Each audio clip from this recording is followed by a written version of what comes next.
Well, Oregon got some big plans as far as facilities are concerned, and none bigger on the horizon than a new all-purpose facility, indoor practice facility for football, softball, golf, track, the whole bit.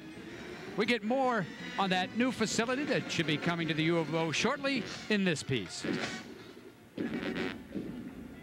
As we move into the 21st century, what is the next step to ensure the enhancement and advancement of Oregon athletics? The West Coast's first full-size indoor practice facility is the next step. A 100,000 square foot arena housing a complete football and soccer field, a 4-lane 120-meter track, a driving range, and batting cages.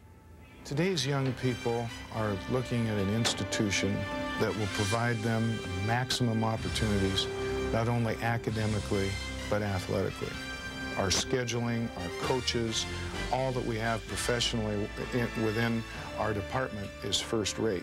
The one thing we've been missing is a facility that will enable our student athletes to train and condition themselves regardless of what sport they're in on a year-round basis. You know, we've been knocking at the door in terms of national recognition. We've been to 2 straight New Year's Day bowl games. I think at this point in time we are ready from both a financial standpoint, a commitment standpoint by the university to make this type of move with a facility that will not just benefit football but benefit all of our sports. I think in the past the teams probably could have finished better at the national championship with this indoor facility. There were times when it snowed for 3 or 4 days in a row and we couldn't play with frozen ground. They don't want you on their golf courses. With the indoor facility, it will allow us to work on skills that we need to work on in the off-season to prepare for the spring. Softball, for example, likes to get started in January and February. This is probably one of the most competitive softball conferences in the country. 4 of the 8 World Series participants were from the Pac-10 conferences last year.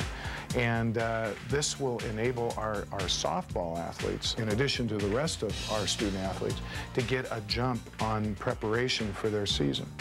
Obviously, it's very difficult for a skilled runner to run on a less than dry surface. If they would have a covered facility, it would allow them to work out successfully and probably also minimize the number of injuries they might get from slipping on wet surfaces. That time of year when it is cold and it is wet, very easy to pull muscles.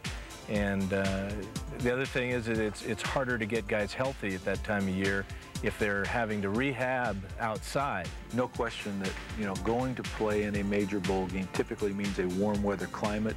We can then reproduce that climate here. We can practice without the weather, which typically at that time of the year in December is not going to be as hospitable. And I think our players can get more out of it. You always feel better about your performance or about your preparation when you go out there Saturday knowing you had a good week of practice, knowing you were throwing nice tight spirals. And so I think when the weather does get poor and they have that indoor facility, it'll be nice for the skilled players especially to feel good about their route running, about the balls they're throwing. And it just kind of builds and reinforces your mindset when you go into the game. I feel, as do many others, that the addition of the indoor practice facility, along with the Casanova Center and Autzen Stadium, will provide the University of Oregon with the very best football facilities, not only in the Pac-10 conference, but facilities that will rival any school across the country. Well, what a trifecta. Autzen Stadium and all the surrounding Sky Suites and so forth, the Casanova Center, and now the new field house. Wow, indeed, some of the best facilities for intercollegiate athletics in the nation. We are at